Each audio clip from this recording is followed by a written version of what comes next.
Advocate विजय चौधरी जी जयपुर, और तैयार रहेंगी श्रीमती संगीता जैन, श्रीमान महावीर जैन कोछूर। नमोस्तु गुरुदेव।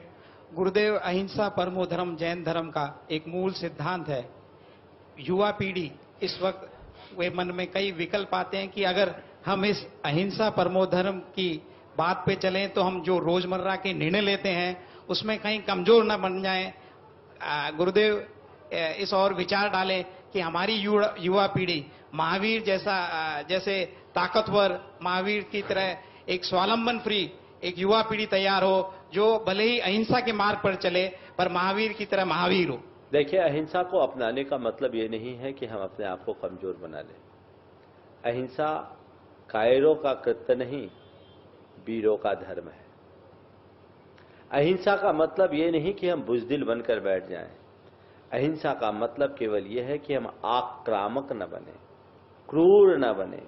अहिंसा धर्म एक जो गृहस्थों की अहिंसा है वो हमें यही सिखाती है कि तुम कभी किसी के ऊपर आक्रमण मत करो, ऑफेंसिव मत बनो, पर कोई तुम पर अटैक करता है तो डिफेंस के लिए चाहे जो कदम उठाना हो उठा सकते हो और सामने वाले को सबक सिखा सकते हो। जैन धर्म की अहिंसा में जो लोग ये सोचते हैं कि अहिंसा का अपनाने का मतलब है सामने वालों के सामने अपना आत्म अर्पण कर देना, उन्होंने अहिंसा के स्वरूप को ठीक तरीके से नहीं समझा।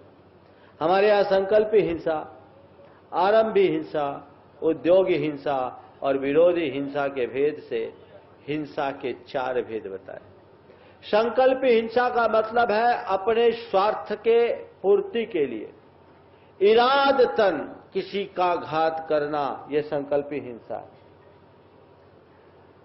भोजन करने के लिए, मनोरंजन के लिए, अन्य इस तरह के निमित्तों के लिए जैन साधक सपने में एक चींटी तक को नहीं मारता।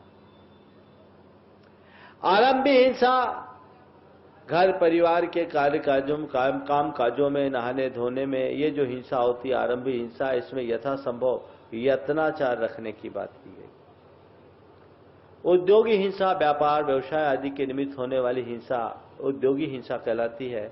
गृहस्थ के लिए ये भी अपरिहार्य है और इसमें भी उद्योग में हिंसा हो पर हिंसा का उद्योग न करने की प्रेरणा दी जाती है। कम से कम हिंसा वाला व्यवसाय चुनने की बात जैन धर्म में कही गई। और चौथी है विरोधी हिंसा। अपने परिवार, अपने कुटुंब, अपने समाज, अपने राष्ट्र, अपने देश, अपनी संस्कृति के अस्तित्व और अस्मिता पर जब कोई संकट आ जाए तो उसकी रक्षा के लिए जो हिंसा अस्त्र उठाने के बाद हिंसा होती है उसको बोलते हैं विरोधी हिंसा। एक गृहस्थ के लिए विरोधी हिंसा उसका धर्म है, हिंसा नहीं। वस्तुतः वह हिंसा के लिए हिंसा नहीं करता, अहिंसा के लिए हिंसा करता है। रामचंद्र जी ने रावण पर अस्त्र उठाया था तो इसलिए नहीं कि वे हिंसक थे, अपितु इसलिए कि उन्हें रावण जैसे आतताइयों को सबक सिखाना था। क्योंकि सवाल एक सीता का नहीं, अगर रामचंद्र जी उस समय मौन हो जाते तो न जाने आज तक कितनी सतियां असुरक्षित, सीताएं असुरक्षित हो जाती। इसलिए ये उनका धर्म था और उन्होंने एक ही बात घोषित की, मुझे लंका से कोई प्रयोजन नहीं, मुझे तो केवल मेरी सीता चाहिए। ये है ना, तो ये हिंसा नहीं। जैन पद्म पुराण में एक बात लिखी है कि रणांगण में गया हुआ योद्धा जब युद्ध के मैदान में जाता है तो घर पर विजय का सेहरा लिए एक और उसकी धर्म पत्नी प्रतीक्षा करती है, तो दूसरी ओर स्वर्ग में सुरांगना। अगर जीत करके लौटे तो उसकी पत्नी उसके सिर पर विजय का सेहरा पहनाएगी,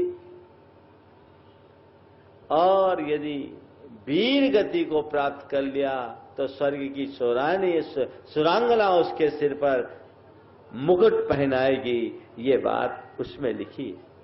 यही कारण है कि अनेक अनेक जैन वीर योद्धा हुए, चामुंड राय जैसा सेनानी हुआ, अनेक अनेक वीर योद्धा हुए, खुद तीर्थंकरों ने भी दिग्विजय यात्राएं की, अस्त्र उठाया। तो इसका तात्पर्य अहिंसा का मतलब ये नहीं है कि बुजदिल होकर के बैठ जाओ। तुम्हारी अहिंसा तुम्हें आक्रामक होने से बचने की बात करती है, पर अपने रक्षा के लिए उठाए गए कदम का कभी कोई निषेध नहीं। नमोस्तु गुरुदेव। श्रीमती